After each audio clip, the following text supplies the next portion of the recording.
You're listening to Arsenal Pass, a flesh and blood podcast for players by players. And all about strategy, leveling up, and the latest news in the world of Wraith. Welcome to Arsenal Pass. At Pro Tour Baltimore, Brendan, when James announced that Worlds was still to be confirmed, do you remember the one thing he did say was, you know, we're going to the city of bright lights. Yep.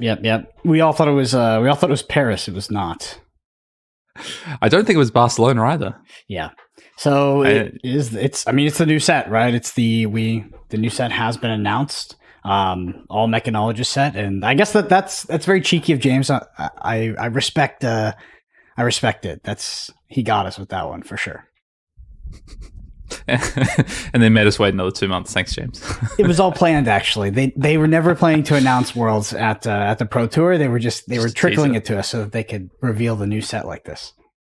Yeah. So if you haven't seen already, Bright Lights is Flesh and Blood's next set that's going to release in October, just in time for that competitive play season, which is going to kick off with a run of callings before, of course, the World Championships. So there's a pre-release happening September 29th to October 2nd. It is, as Brendan said, a full mechanologist set. And there's a lot of interesting things that are coming with the set. I mean, I don't know about you. First of all, the announcement, I wasn't expecting the announcement. Mm-hmm. Nothing really came before to say that, you know, expect an announcement to come. I believe this dropped on IGN, I think, and in partnership with LSS.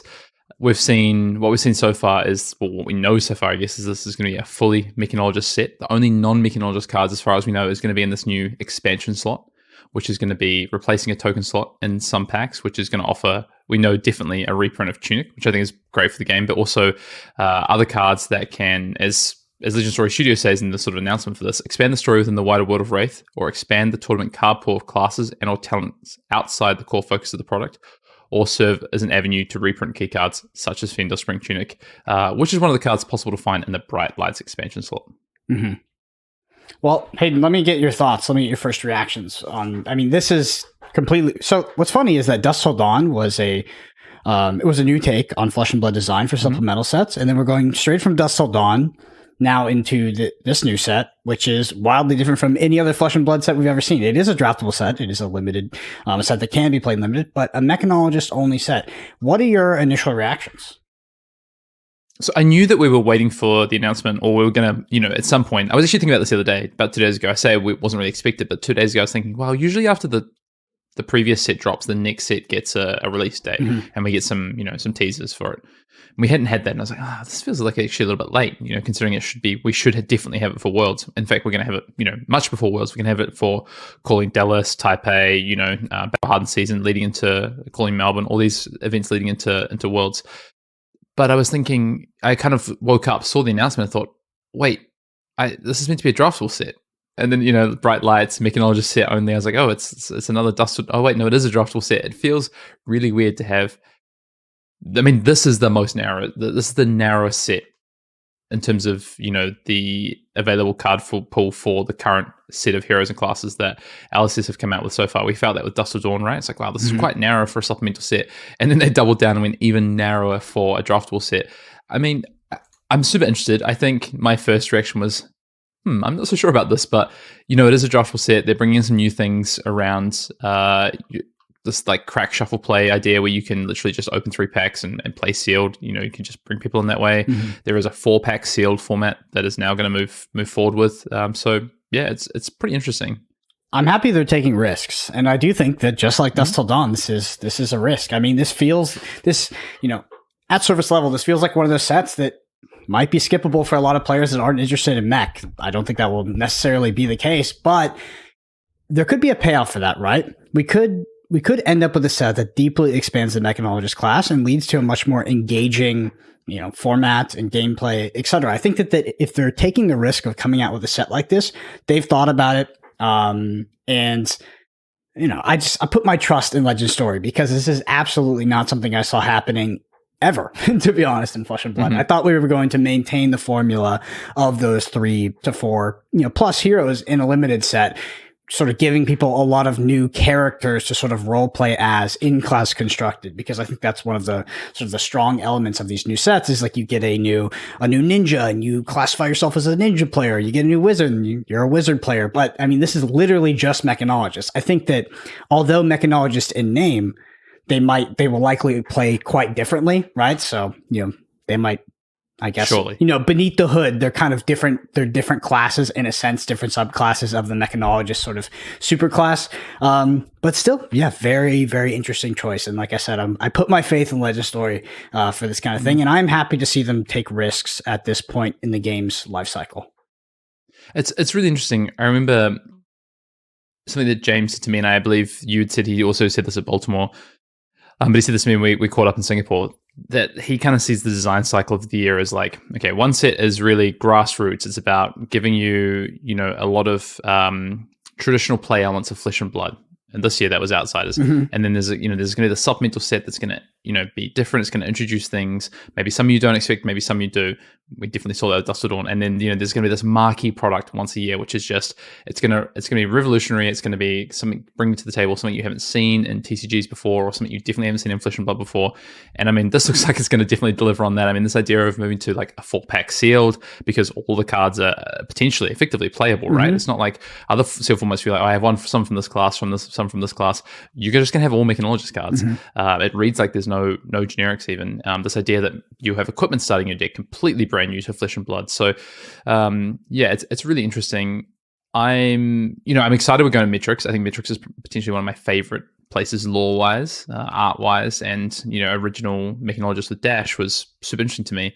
And it's funny because, for a long time, I was like, wow, Dash is the hero, or the Mechanologist, the class that's been least served. Well, now you get a full set dedicated just to Mechanologist for all you mech fans out there. Yeah, so I was actually in Baltimore when James made that speech, and I believe he used a graphic that was, a squiggly line up and down, like ebb and flow, and it was an interesting metaphor, because I remember he used like some sets are going to be hot, and some sets they're going to be a bit more calm or something like that. And I remember I was sitting next to Matt Fox, and he looks at me, he's like, wait a second. Does that mean that this is the shit set or the next set is the shit? It was just like a weird way of explaining it. But you're right. Like what he's probably alluding to there is we do have this big marquee set that really shakes things up in the game.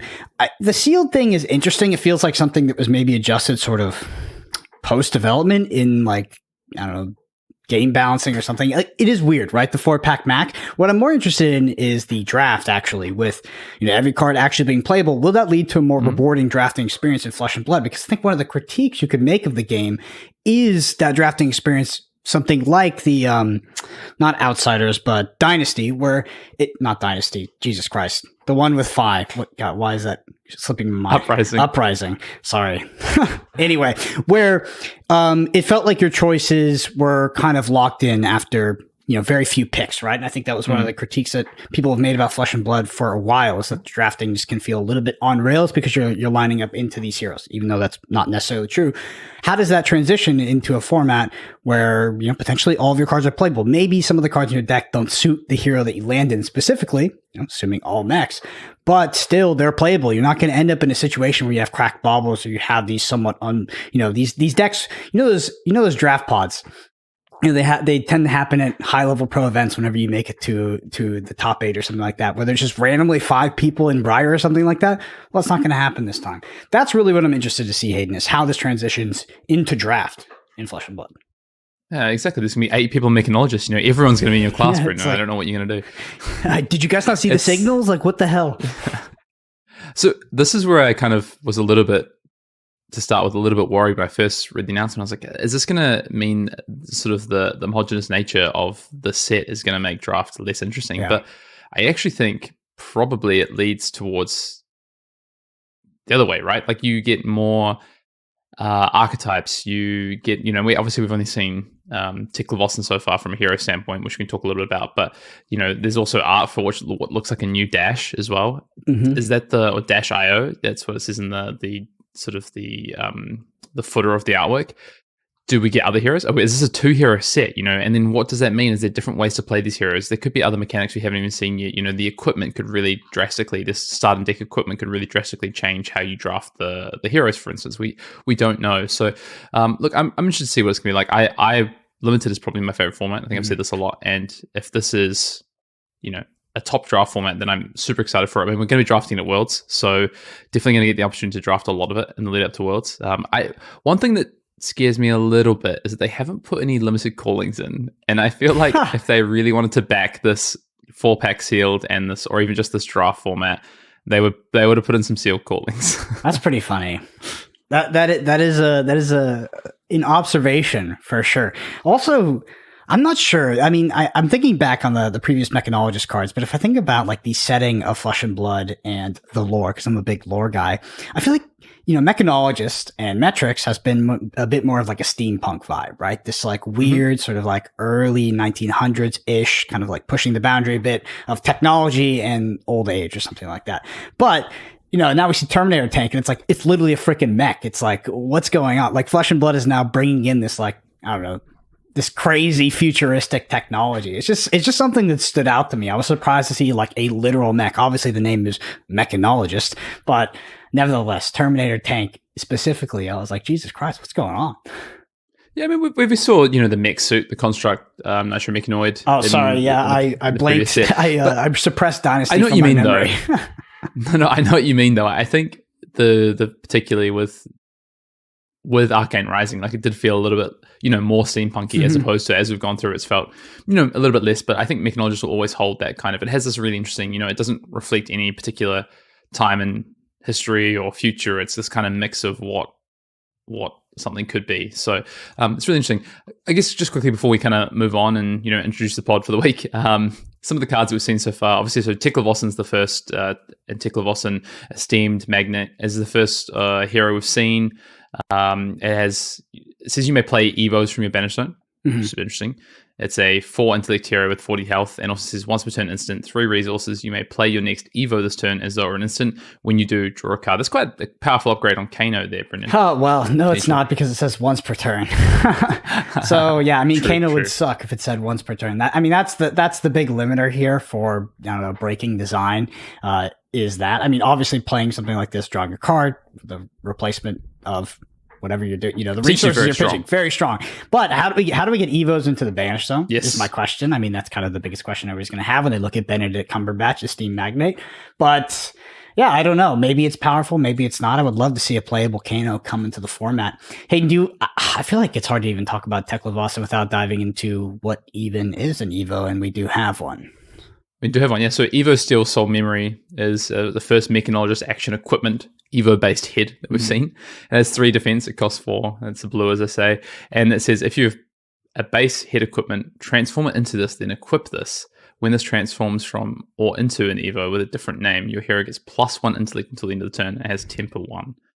Well, it just says so temper, but it defends 3. So, equipment that blocks for 3 and has temper and has the ability to give you 1 intellect when it transforms. That seems pretty strong. It's obviously super hard to tell without context, but if you're able to potentially recycle this, how do you even get into your Banish Zone is a question as well. I don't know. It's a blue block 3 part though. Of the transformation. Yeah, blue block 3. I mean, there's one observation that I want to bring to you, and that's that Tekla-Vossen has the normal board that we're used to with Mechanologist. Evo Steel Soul Memory has a different one. And Terminator Tank, which we're about to talk about, has a different one again.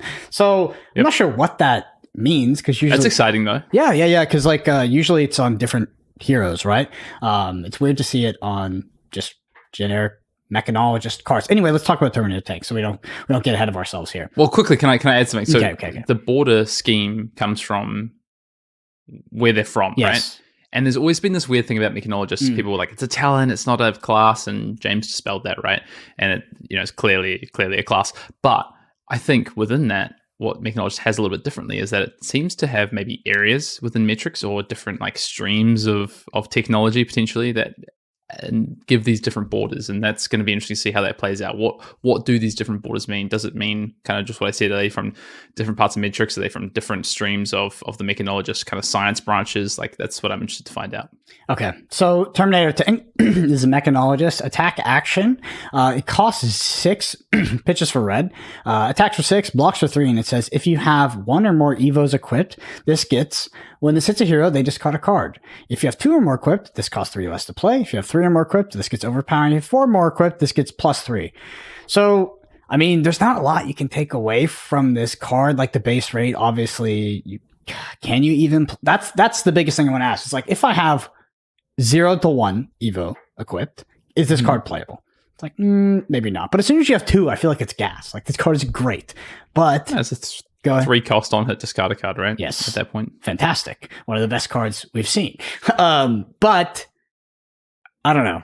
I have no idea when it comes to, like, we always get LSS has a way of trickling us these little hints about sets, and they just make no damn sense when we first see them. Like, the first looks are always like, oh, that's provocative. You know, you look at the ceiling of this card and it's absolutely ridiculous. But I mean, how hard is it how easy it is to Evos? Like, Evos, how do we get them in the banner zone? How do we transform our equipment? Like, etc. It's just, I don't know yet. Yeah, taking, I mean, a 3 for 9 attack that has overpower and on hit discard a card is obviously very, very powerful. So, yeah.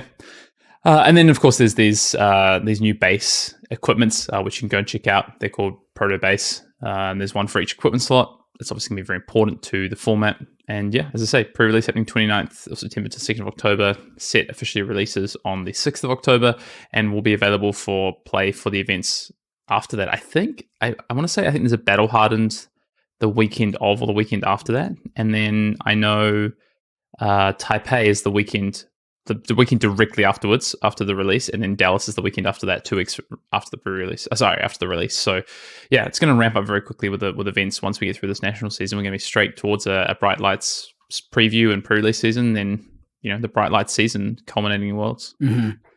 I'm assuming that this equipment is the push and pull of, I don't know if it's all of the mechanologist printed, but specifically Teklovesen and this whole Evo mechanic is that you start with this bad equipment effectively that does almost nothing. Like the Proto Base heads. I'm not sure. So when it comes to the Teklo base, and it has Blade Break, right? So, I mean, functionally Iron Rot, I'm assuming you just like don't really want to block with these things, because if you get rid of them, you can no longer transform them, right? And I think that's what you're trying to do, is transform your equipment into these Evos and then get the payoffs. Yep. Yeah, I mean, we'll learn more, I'm sure, post-nationals. We'll start to I imagine at US Nationals, we might get a little more information as well about the set. Yeah, well, anyway, this is episode 121 of Arsenal Pass. Very long intro there, but very exciting news with this new set coming our way. Bright Lights, something very, very different, very surprising. Episode 121, Brendan, what are we going to chat about? Well, we're going to talk about Birmingham, Calling Birmingham over the weekend. Another event won by Icelander. And, you know, you asked me to make some predictions last week on the pod, and my predictions were pretty inaccurate. I think I got one of the top 8 right. So we're gonna dive into, you know, this kind of new meta, what's happening, maybe why we're both been a little bit potentially wrong. I would say we've both been wrong, but potentially wrong. I guess before that, while we continue on with the news, do just want to say, big shout out to Samuel Brabham on Icelander winning the Calling Birmingham over the weekend, and can't go without mentioning Pablo Pintor, who made another Calling top 8, making the finals of this Calling. I want to say Pablo's made like 4 or 5 Calling top 8s now with a win under his belt, plus of course the 2 Pro Tour top 8s and a Pro Tour win. It's just, you know, that resume is stacking up, Brendan. Yeah, pretty good player for King sure. of Europe. Yeah. Speaking of meta evaluations and predictions, I feel like forever moving forward, I will get shit for calling Bravo unplayable, but people always miss the nuance that was during the Oldhim meta. I think that Bravo is playable, but I also, we'll get into it, but I don't understand how this Bravo deck in particular is doing as well as it is.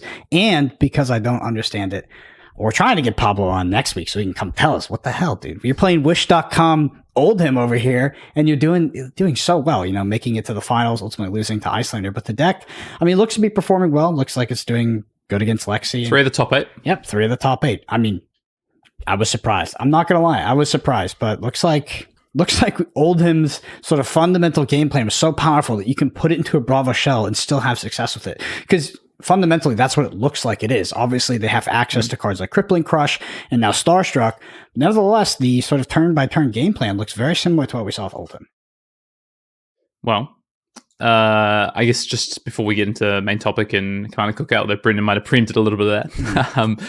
Skirmish Season 7 is underway. I know some skirmish events went down on the weekend. I didn't play any. I don't think you played any either, Brendan. I'm wanting to play at least one Blitz because I want to play Azalea because I think Azalea looks really good in Blitz right now. But I've been hearing things like Yoji's been doing well. Kasai. Chain was the most played at the Battle Hardened event in Birmingham, which Blitz format. And there's also limited, so I'm keen to get out to some draft ones if possible. But yeah, it's a tight season. It's right at, kind of leading into this national season, which makes it a little more difficult. But yeah, congrats to everyone who picked up some skirmish wins over the weekend and your cold foils and such. Mm-hmm.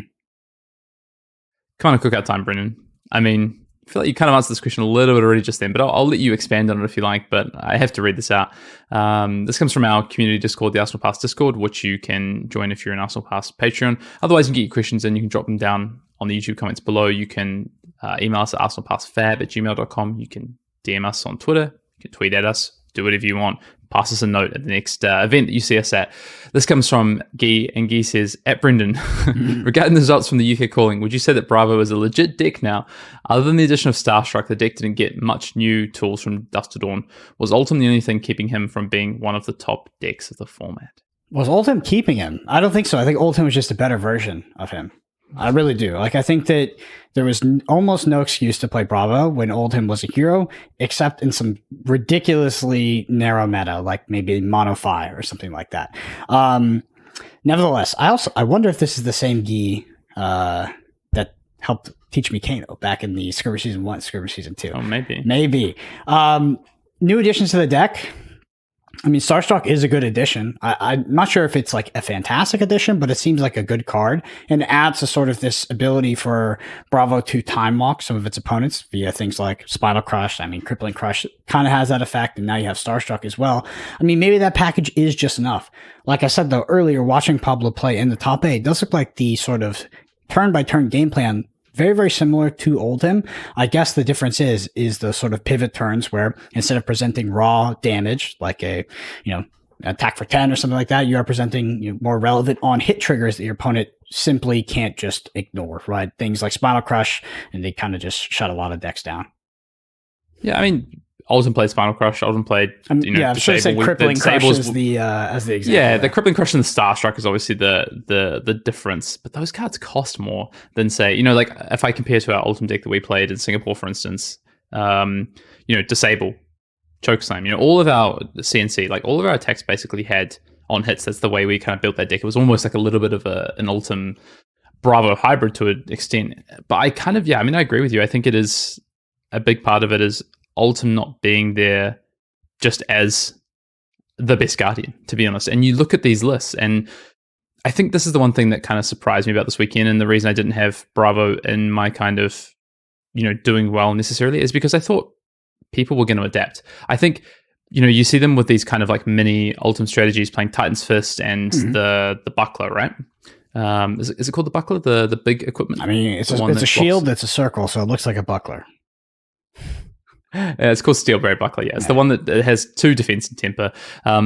So they play Titan's Fist plus that Buckler for like these kind of more, I guess, defensive matchups, potentially fatiguing decks like Lexi, and then they play Anathos for decks like Dromai, for instance, or Icelander. I think even Icelander, etc. So there's a kind of a dual strategy there, and that Buckler Titan's Fist plan reminds me a lot of what Ultim was doing in those matchups, and I think Bravo's replicated that. And I think in my mind, the reason I didn't think it was going to do well is because I thought people would just kind of keep the list the same. They'd sort of look at the, maybe Lexi, for instance. I thought Lexi was going to do really well. And actually, if you look at the win rates from the weekend, which we'll get into, Lexi did have the best win rate across the event.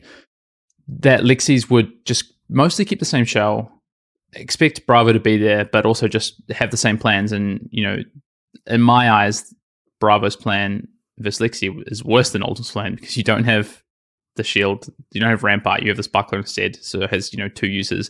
You don't have Crown of Seeds, which means you can't like cycle through. It's quite different, and you don't have Earth React, so you can actually get fatigued yourself. And it looked like from the games I saw on stream that and from, I guess, anecdotally from the results, that maybe these Lixies had changed the list quite a bit, or just didn't think Bravo was going to come with this plan. So I think in my testing, it kind of seemed to me like Bravo was, people would have the answers for it, have the tools for it, and it didn't look like people necessarily did this weekend. Yeah, no, I mean, so Bravo, good choice. So the thing is I'm kind of speechless. I think that some of the players piloting this Bravo deck into the top 8 are just very, very good players. That's partly due to the deck success, but yeah, I mean, maybe it was just the perfect conditions for a deck like this to exist. Because I mean, this Bravo deck with that strategy, I mean, it's kind of struggled into some of the sort of the past, I don't know, maybe more combo-esque game plans that can go to the long game, things like the Icelander, things like some of the Rune Blades, maybe not Briar, but some of the others. And maybe it just is fundamentally good into Lexi, and the Lexis were just struggling against it. To be honest, I don't know, I'm totally not sure. It looks like a very mid-range and kind of just average deck, and maybe the Guardian cards are just statted in a way that they are just better than regular cards in Flesh and Blood, and you can play that sort of game plan and just eke out value over your opponent over a longer period of time and just win games. And that seems to be what Bravo's doing. You definitely can, but I think there's counterplay to it. So I think what we should do is maybe we should go into some of these results first, because that might set the scene for how decks performed or didn't perform. And then let's talk a little about some of the best performing decks just as a whole. And then maybe where we kind of see these moving forward, because this meta will adapt. I think maybe in my eyes, I thought it was going to adapt faster. There's a couple of things I want to talk about, particularly with Lexi, Bravo, and Rune Blades. But maybe we can start by, obviously, let's look at the top 8 first. Let me ask you a question first, because you mentioned that you thought Oldham had a better matchup into Lexi. Is there any matchup in Flesh and Blood that Oldham would have had a worse matchup than Bravo? I think you said Fi. I think that's probably pretty fair. It's like maybe, right? It's like maybe. I think Briar was worse as well. Okay, Briar. I think Briar was worse as well. Yeah. But, sorry, Briar. Viscerai. I think Viscerai was worse. Okay. I think Bravo was better into Viscerai than Oldham was. I think it was kind of a pretty tough matchup if people had the right plan, which I don't think was that hard a plan to have. To be honest, the Crown and Dominion, the Royal Viscerai was pretty good into Oldham. Makes sense. So yeah, let's I guess take a look at the sort of snapshot. In the end, top 8 ends up being three Bravo, 2 Katsu, which that's the other one we definitely have to talk about. Didn't necessarily see that coming. And then we have an Azalea, an Icelander, an Azuri, and that's the top 8. Yeah, I mean, if anybody plays Katsu, it's definitely the Europeans. I know, specifically at Pro Tour Baltimore recently, there was a lot of Europeans that showed up on Katsu. Didn't do as well in that tournament as it did in this tournament, but Katsu is a hero that, I mean, I would absolutely not have put on my bingo sheet, and I think some of that is region based, where it's just not really a play deck over here, it seems. Yeah. And we can look at win rates for that hero in particular as well, but there was quite a lot. Let's go to in terms of that, let's go to the metagame breakdown, because I think it's quite interesting to look at. So day one, Lexi is by far the most played deck. It's 16% of the meta. There's 408 players, I think, at this event in Birmingham. 67 on Lexi, 48 on Dromai, so the second most played deck. Then the third most played deck is Bravo, 44, and then Briar, 40, Levia, 39. So the top 5 heroes, pretty closely represented, apart from Lexi maybe streaming ahead a little bit, which is, I think, it's to be expected. We've seen Dromai continue to be super popular even after, not necessarily putting up the results. Katsu, and then Icelander, and then Viscerai, Azuri, and Azalea, all in the 20s or around the 20 mark. And then we kind of drop down to the teens with Dash, Dory, Vincent. Good to see Vincent show up. 12 people on Vincent. 11 on Bolton. We did see a couple of Boltons on stream on day one, but ultimately didn't convert very well. Then there's Fi, Rhinar, New Prism, Kano, and Riptide. No Arachne showing up. Yeah, I mean, even Brian said it when he was on the podcast that Arachne just kind of sucks and constructed.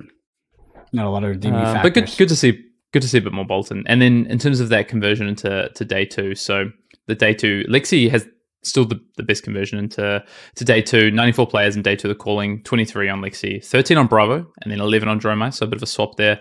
8 on Briar, 7 on Icelander, 6 on Azuri, 6 on Katsu. So Katsu converting pretty well. Levia, one of the worst conversion rates, only 5 players in day 2. Viscerai also pretty poor, 2 players. So you can start to see some of the conversion rates. But I think you have some of the total win rates for the events. Someone pulled together this data. I think it's super interesting to look. There's some day one data, there's day two data, and then there's also the total data. Do you have that up? Otherwise, I can read some of that. I do not have it up, but I sent it to you in Discord, which is... I have it here, don't worry. So the winningest hero, the hero with the best win rate at the event was Lexi Livewire, 56% win rate. So this is a combination of all the matches played at Calling Birmingham. I think it's important, but just quickly before we dive into this data and then start talking about these heroes, is that this is one sample size, right? And it is 400 players. It's a sizable event. It's the biggest event we've had for Dust to Dawn so far. But at the same time, there's factors going into this, right? There's players not, going across to day two. There's, matchup, gem sort of, pieces to it. So I do just kind of want to caveat that a little bit. But Lexi, 56% win rate. And then it is Bravo at 54% win rate. And then it is Icelander at 52% win rate. So they were the three most winningest decks of the weekend, which I think when you look at it, it's like, okay, Icelander wins the event, makes sense. Bravo, 3 copies in top 8. Lexi has the best win rate, but doesn't convert any to top 8. So that feels like a bit of an outlier, right? Mm-hmm. Yeah, no, I agree with you. I mean, and that can just happen at some of these events. I mean, we could look at 9 through 16, right? And there could be plenty of Lexis in there, expand that to top 32. And, it'd tell a much different story. Just sometimes the way these top 8s tend to percolate, it's just not really representative of the actual, performance of the deck overall on the weekend. Yeah. It's so true. Like the top 32 is often what I like to look at for things like this, because it's hard to know. You don't have to tail the tape necessarily, right? You just have what the stats are telling you, which makes it a bit harder. So that's kind of, those are some things I thought were quite interesting. We can talk some matchups when we get into the hero specifically, but I just thought the other thing I thought was quite interesting was there was some day two only data, and some of these hero win rates, which I think show the conversion into top 8 and top 16 are quite interesting. So the one person on fire, I think that was George Roger, who lost his last game. Ultimately, I think finished 9th. I think he won all his games on day two. Good result. Viserai had a 70% win rate on day two. Brendan, there's 2 players on that hero, and then Azalea had a great win rate. So did Katsu. Makes sense. Dory had a pretty good win rate, 60%. What's interesting is some of the heroes that didn't convert well. They may have made it to day two, but didn't convert well. So Dash had a 30% win rate. Jorome had a 36% win rate, despite being one of the most represented heroes on day two. Levi had a 33% win rate. So some of these heroes that people were talking about, I think, have just kind of struggled. And we've seen, what I'd say, maybe some more of these traditional, some more of these consistent heroes do really well and make these top 8. Let me ask you a question. Looking at top 8, I mean, we're not getting the full picture of top 32. What are your initial thoughts of no Dusk Till Dawn heroes in the top 8? How does that make you feel? Not surprised. Okay. Expand on that. So I think Bolton, I think, is a hero that, I think Brian said it really well when he came on the pod. It's had upgrades, but it's solidly, it's a solid hero. It's that mid-tier kind of hero. And I think, I don't know if people have quite worked out the strategies or it's quite the right meta for Bolton. So I think it makes sense. In terms of Levi, I just honestly, my testing so far has just shown me that it's just not good enough. It's just not consistent enough. It does have those power levels and you will win games, but to me, it is not consistent enough. I mean, we saw, I think it was round 5, the Levi player in a position to win rolls double ones in game over. You know what I mean? And then I think the one that I had shouted as like my dark horse was Prism. I thought Prism, and looking at this kind of the way that the heroes performed, like Prism would have been actually a pretty great pick. I think you just, it's tough. Like, I don't know if it's necessarily worked out yet. And then what hero am I missing? Vincent. Yeah, I mean, Vincent, I still just don't think it's been figured out yet. And this is a hostile meta for Runeblade, I think, with the amount of Icelander, with the amount of Lexi. I just think it is a tough meta for Runeblades in general right now. I was surprised to see the amount of Viserai, and then also how well Viserai performed on day 2, although it didn't convert well at all. I think only 2 players making it to day 2, but Briar did convert, reasonably well, which I was interested to see. So, we had a few US battle hardens that, we had some Dusk Till Dawn creep in to the top 8s of those, some Levias. Do you think that this top 8 is more representative of where the actual power levels kind of lie in the meta? Obviously, the top 8 of Birmingham doesn't look like our bingo sheet at all. But is this more representative of the meta that we're actually in versus these sort of smaller sample size and microcosms in the form of US Battle Hardens, which can be around 100 players. Yeah, to an extent, right? It's a bigger event. It's a larger sample size. There's more rounds, right? There's in theory, the cream rises to the top, and I think that there's more rounds to do that, less rounds to maybe spike and kind of making the top 8. But at the same time, it's regional based, right? Like the US events are very different to the US events. Sorry, the European events are very different to the US events. We've seen this like time and time again with just kind of the meta splits, the breakdowns, the heroes people play. But what's remained the same is, like, for instance, Lexi and Dromai have continued to be two of the most popular heroes. Bravo really rose this weekend. And I think had an event been in the US, we probably would have seen the same. Like, I think people were identifying over the last couple of weeks, Bravo's potential in this meta. And I think the reason that people played that is that they felt that. And also probably a lot of the top players. Let me ask you a question. What were they identifying that told them that Bravo was a good choice? That it's hard to beat that strategy if you don't have a plan for it. And I think people did not have a plan for it. So if we went to a tournament in next weekend, the weekend after, maybe 4 weeks, let's just take it to a nationals. Do you think that people adapt to this Bravo strategy that has emerged in Birmingham? Yeah, definitely. I think people definitely will. I think I thought more people were aware of kind of Bravo's ability in this meta, I think. And I think people seem surprised to see like bucklers and Titan Fists get flipped, for instance. Does the Bravo strategy, does it crumble under a responsive meta that adapts to the strategy that was displayed at Birmingham? Or can it hold up? Is it fundamentally powerful enough? Yeah, it's still a good strategy, right? Like Guardian is still good. It still has a lot of block threes. It still has good weapons. It still has this ability to go wide. It's still a real problem for decks like Dromai, for instance. It's still, going to have game into Lexi. They can adapt again and play in an even different way into Lexi, for instance. So, yeah, I think people can adapt, but also the Bravos can readapt. And Bravo just fundamentally is minimum going to be a tier 2 hero through this whole sort of run of events, I think, if not, around that tier 1 sort of spacing. I would be hard pressed right now to say that Bravo is up there with Lexi in terms of power level and ability to stay around in this format. But this weekend showed that it is good.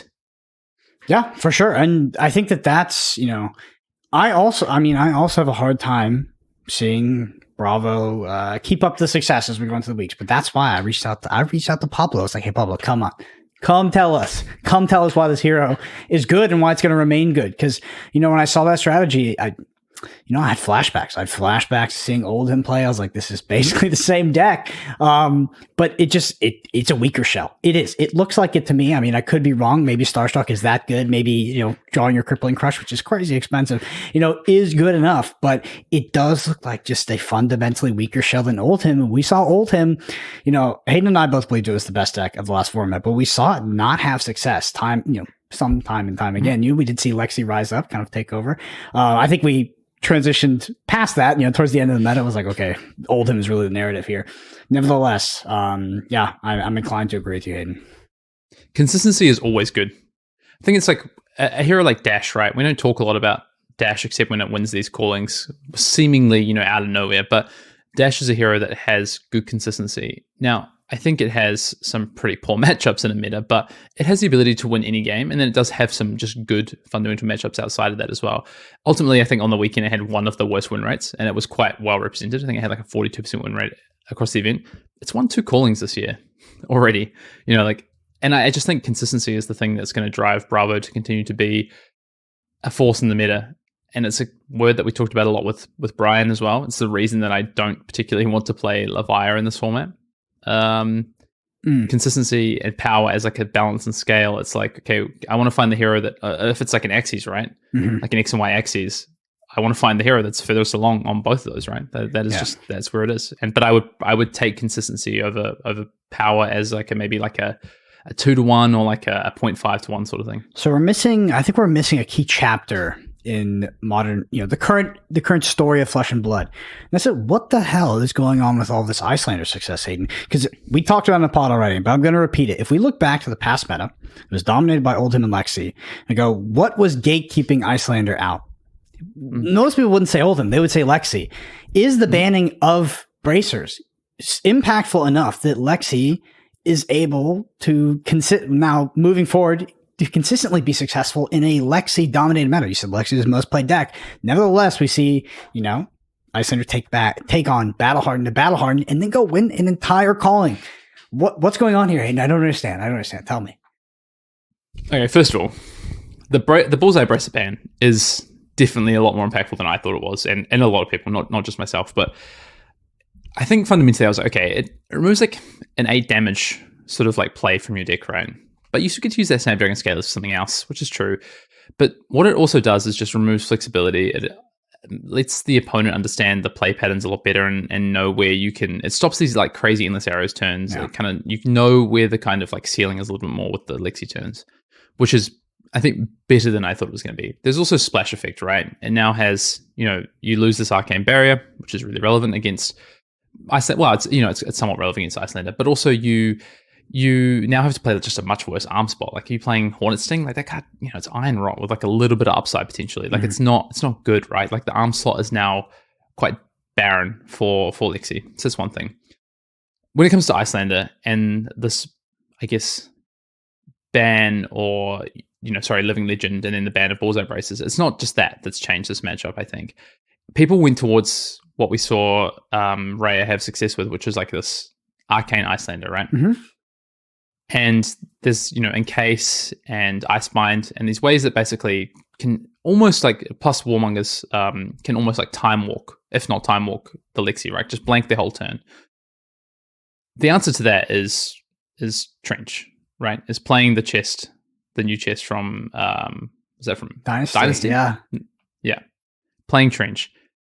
I thought everyone would be on Trench this weekend. From what I understand, from what I saw, people were not necessarily playing Trench. I don't think you necessarily have to play in every matchup, but any matchup you expect to be Warmongers, and particularly against Icelander, I think is the answer against Icelander.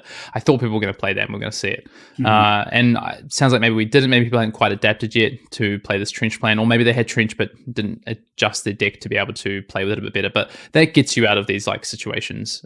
So I think Icelander's benefiting from players not necessarily having that in the deck or understanding the game plan they might need to enact to beat the Arcane Icelander, just assuming it's still a good matchup. And with Icelander being able to do that and time walk these Lexies, it's really, really good. It makes the matchup like, close to favored for Icelander, which is very different. I talk about consistency. I mean, Icelander is Mrs. Consistent. It's like one of the most consistent decks. So like, let's look at it just quickly. So you mentioned Arcane Icelander, and I did see the decks. I did see Reyes' deck.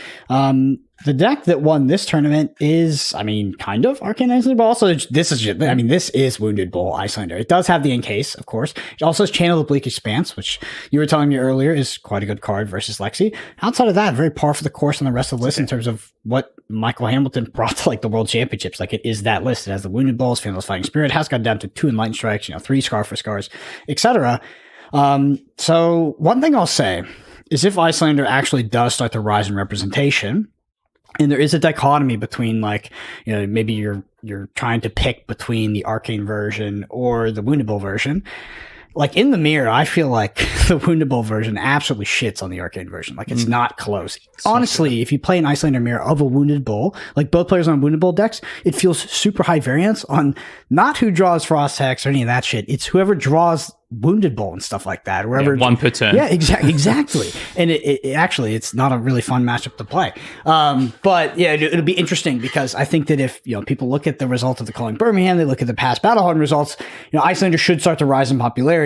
And as a result, these Icelanders will be forced or sort of pinned into playing the Wounded Bull version by the other Icelanders that are also coming back into the meta. Yep. Yeah, and I think the Icelander story as well is it's quite interesting when you look at the matchups for Icelander over the weekend. Like I kind of said, maybe the Lexi players weren't prepared. I mean, it had a 35% win rate against Lexi, so Lexi had a 65% win rate in their matchup. It's a little bit lower than I would expect if people are across the plans, but Icelander was winning less than half the games there. So having a bad matchup into the most played deck, maybe if the rest of your matchups are fine, you can kind of dodge it. Dromai ended up with like a 50% matchup, a 50% win rate over the weekend, which is quite interesting. Into Bravo, I think that's where it looks super favored potentially, 50% win rate again. So these kind of like ultimately the finishes don't necessarily always tell the story of what a longer extrapolation of a format could be. Yeah. It's one event, right? It's the same thing with like Dash winning, but the one word I'll keep coming back to is consistency, right? Like these decks are consistent. They can always win an event. And then the other thing on top of that, I think that's kind of leaning towards Icelander, Bravo, maybe even the Ninjas having a really good time is the fact they worked out. They're pretty solved decks, right? Like the strategies are fairly solved. Yeah, you can adapt them. We're seeing this a bit of adaptation, but the core of these decks are they're consistent and they're pretty sort of solved at this point. And I think that's why we're seeing such early success from them. Yeah, so Lexi most played deck. I think we can say at this point that Icelander probably doesn't have a great matchup into Lexi. There was, of course, that card that Rhea was playing that this deck doesn't have. It's the new card, the blue card. You remember what it's called? Warmongers? Exactly. They weren't playing Warmongers Diplomacy? No, there's no Warmongers in this list. I mean, there's Blue Sigil of Permafrost. Doesn't really do the same thing. Actually, doesn't do anything. There's no Warmongers in this list. So that was like the big tech, right? And anyway, my point is that if you have a bad matchup into the best deck, or into the most played deck, and debatably the best deck, but you also have an even worse matchup into one of the other most played decks, which is Dramai. And maybe that the win rate didn't tell out over the course of the weekend, but I'm happy to die on the hill. Dramai is a terrible matchup for Icelander, like an absolutely garbage matchup for Icelander. Maybe it's a bit more reasonable with the red line, but if you face any sort of big dragon list, like that matchup sucks. Yeah, I know people have been cutting like Thermais and saying covers and Oasis and stuff, but in this format, I think that probably doesn't really make sense. Super interesting. I just didn't realize this winning list didn't have Warmongers, but I think the more I think about it, I guess if I'm sat in Samuel's shoes, maybe Samuel's thinking, okay, I think the Lexi's going to adapt. I think Warmongers is not going to be as impactful against Lexi. I think the Runeblade matchups are already so good for me that I don't need a card like Warmongers, so why waste the space on that card? And let's look at something like Channel the Expanse, which I did say before, I think you mentioned I said about Lexi, but actually against the decks like Brutes in particular, especially Leviah, really good there in response to a Blood Rush Bellows, in response to an Art of War. So yeah, I think that card is potentially quite good in this meta. And yeah, I mean, Samuel's list looks really, really solid for it. It looks like Samuel really understood kind of what the meta was going to look like. And I guess when I think about it, Warmongers probably isn't really necessarily needed in the Icelander deck for this meta. Mm-hmm. Once the Lexi's have adapted, which I'm sure maybe, Samuel being now a calling winner probably thought that was what was going to happen. All right. Let's talk about these Katsus because, I mean, we talk about things not making sense, maybe with the Bravos, but, Katsu is a deck that surprised both of us. I mean, both these Katsu lists look very aggressive. I'm not sure if you've had a chance to dive into them, but what sort of stands out to you when you look at Katsu here?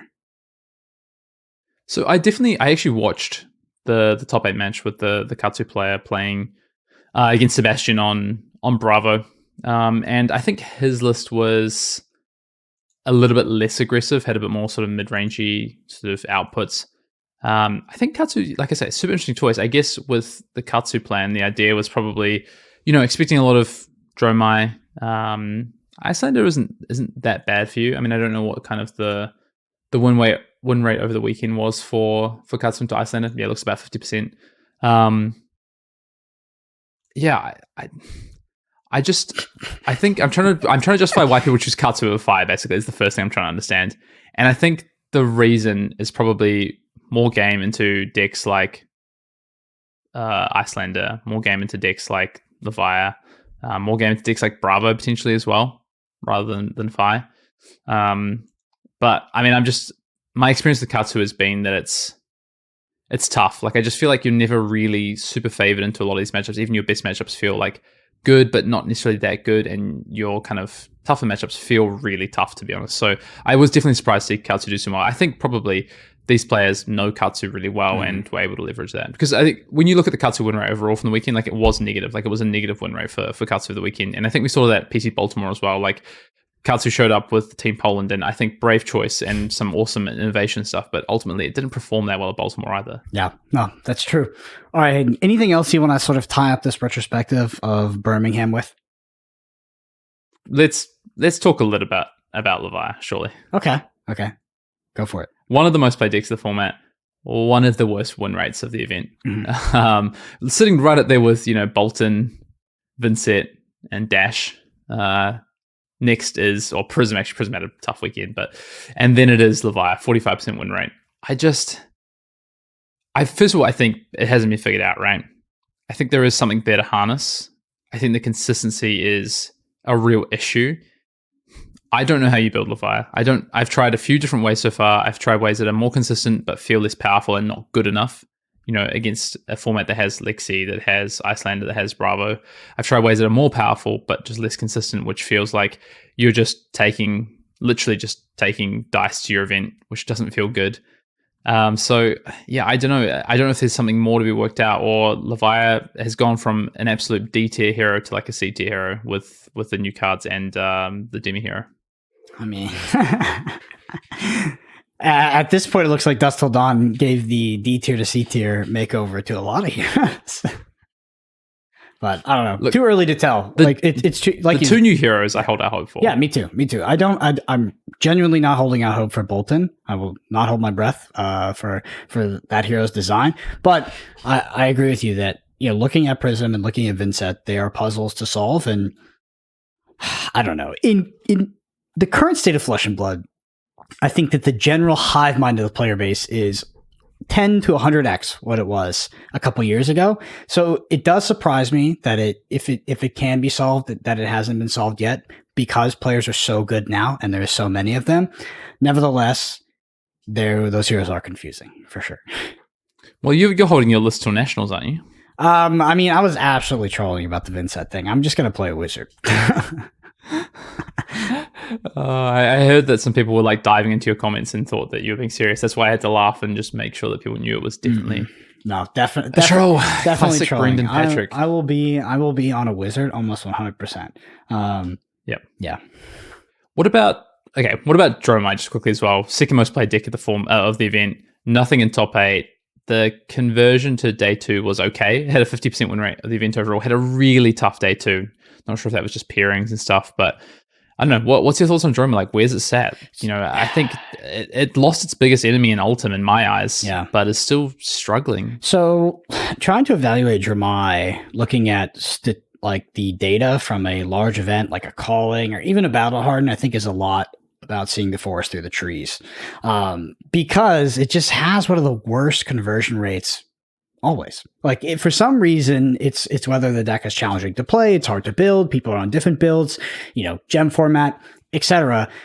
I think if we just took the macro statistics of Dromai, not counting top 8s and not counting tournament finishes, I guess past that, we would just never really understand the deck. So I think if we expand to top 32, it might be a little bit more telling. But that being said, I mean, looking at the conversion rate, Dromai seems to always have a bad conversion rate. And it's not representative of this sort of tier of players that have mastered that deck and are able to get success with that deck. It seems like the vast majority of players seem to only, face defeat with it.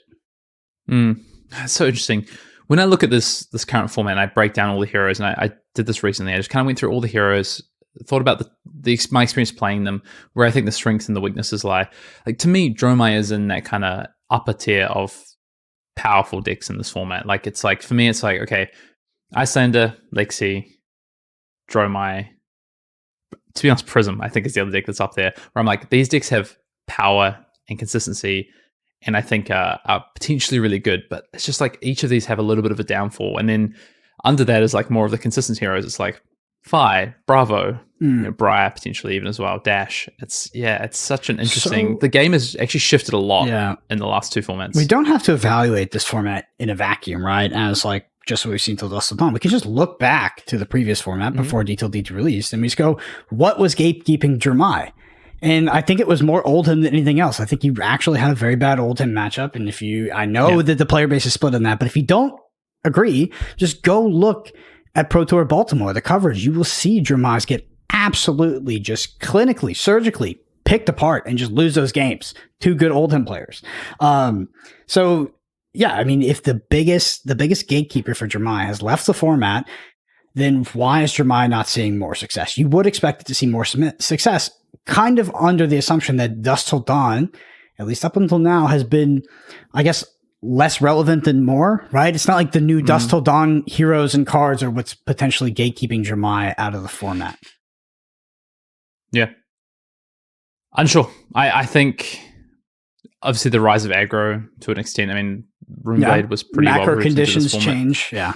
Katsu was well represented. So, potentially just a hostile environment for Dromai in general. But yeah, it's an interesting one. If there was a calling this weekend, what do you think you would play? And do you think we're going to see much of a change from this past weekend? Yeah, so I don't know. I'm definitely inclined to play Icelander, but I would have to be confident in the Lexi matchup. It's how do you pick that deck when you look at the sort of match rate versus the most popular deck in the form of Lexi, and Dromai is also in there. It's gonna be highly represented in the top 3 decks. It just seems like a bad pick. But what I can assume, or what I will assume, looking at Rhea's finishes, looking at the recent finishes of the Calling Birmingham, is maybe there's some players that play Icelander that think that matchup is winnable. It's maybe not a great matchup, but it's a fine matchup. And then Icelander is just a consistent and fundamentally powerful deck into the rest of the heroes. And it does look like that, looking at the rest of the meta. So my first inclination would be Icelander, but I think after that, in this format, it's so turbulent. The top deck has had one of its key arcane barrier pieces removed. I think where I'm going with this. I'd probably play Kano, to be honest. I think that Kano's in a good spot.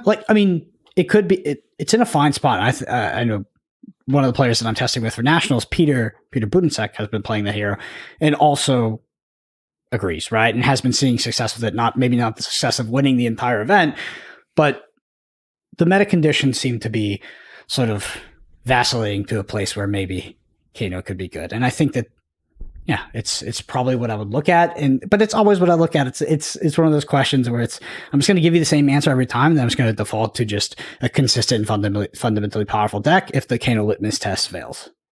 Right. So if you're going to ignore the cope and bro, you say cope with Kano. You say cope, but we're coming up on the World Championships. You're going to fly halfway across the world, and I think that sitting here right now, just completely indifferent of all the variables that might be mattering, there's still an over 50% chance that you end up on Kano. You just do it every time. I've only done it once. I've only played it. Well, I played it the first PT, but that was like a last minute switch. I've only done it once. Says the guy who's done it twice. When how many tournaments have there been? Well, I did lock into Kano for pretty early, and I'm glad I did. 66% of the time. Yeah, I think. Do you know the crazy thing though is in retrospect for that event in particular, I wish I just probably played Icelander Oldham. That's the thing.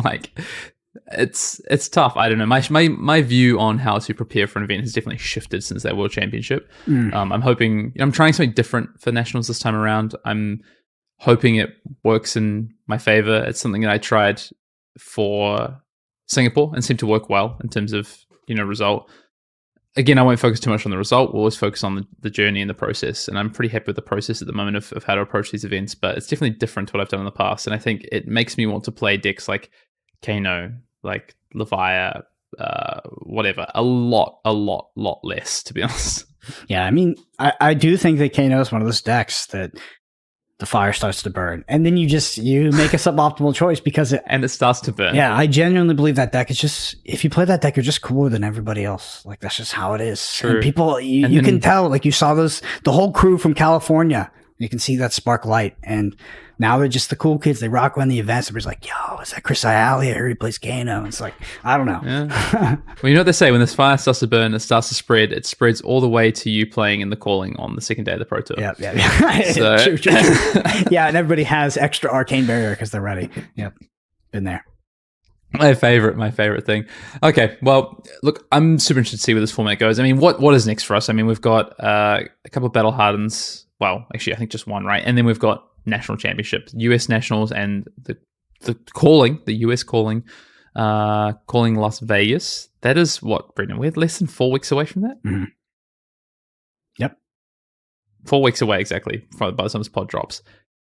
It's going to be very exciting to see what happens. Brendan, I finally get to message Brendan. I'm taking it pretty casual. How's the event going? Honestly, I'm not preparing like I have prepared in the past for PTs and worlds and things like that. I'm taking it relatively casually. Monarch is a format that I feel just fine in. I feel comfortable. Even if that is one of us. Yeah, even if that, well, that's the thing. It's I don't feel the need to be to reach a much higher level of mastery than I feel like I'm already at. I don't know. I just feel okay in it. I feel like I understand the format to an extent that I can do fine in a pod at nationals. And then I just do not feel a desire to play Lexi. I don't. And I don't think I will. If it was a pro tour, if it was a world championships, I think that my process would be a little bit different. But, nationals is an event that I didn't know I was playing till about a week ago. I'll tell you that. Mm-hmm. So yeah, it just changes. Chances that you play Bravo. What do you think? I mean, I'm the only one here that's brought Bravo to an actual event. So that's the thing. That's true. Yeah, that's true. It's true. I think it's higher than you think it is, though. Okay. I mean, like, just to end this kind of where my testing's at the moment is like, I think there's like 4 heroes I could feasibly see myself playing right now. And I just don't see anything outside of that for nationals. It's going to be quite interesting. I would say at the moment for me, it's like Icelander, Jemai, Lexi.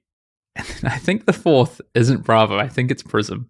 I think the 4th hero I could see myself playing is Prism. But yeah. I mean, Prism, like, basically, it feels on that Kano level of a pick at this point. You need to play some Prism. It's pretty consistent. Outside looking in here. Outside, what Kano's most consistent deck in the game? No, outside looking in on Prism. Outside looking in for sure. Yeah. All right. Arsenal Pass, episode 121. Calling Birmingham, aka we got it wrong a little bit, but maybe not so wrong. Maybe we're just ahead of our time. We're just seeing things a few weeks down the path. Maybe we're already sharing some of the information. We'll see. I don't know. Anything else to add, Brendan? We should sign off. Nope, that's it. I mean, hopefully we'll be able to have Pablo on either next week or the week after to, just change our mind on Bravo. And then who knows, you might be listening to episode, 130 and it's just going to be Kano's where Bravo stands. Yeah. Bravo's the man. You play Bravo. We play Bravo at Nationals. All the Chads are playing Bravo at Worlds. Like, who knows? Huh? Very true. All right. We're on Twitter. You can find this man here at Brendan APG. You can find me at Fian_Dale. Come and join in the discourse. As I say, questions for Commander Cookout, get them in. You can either email us, you can drop them in the YouTube comments below, or you can DM us on Twitter. If you're an Arsenal Pass patron, drop them in Discord. Massive shout out to the Arsenal Pass patrons. And until next week, we will see you in the next episode.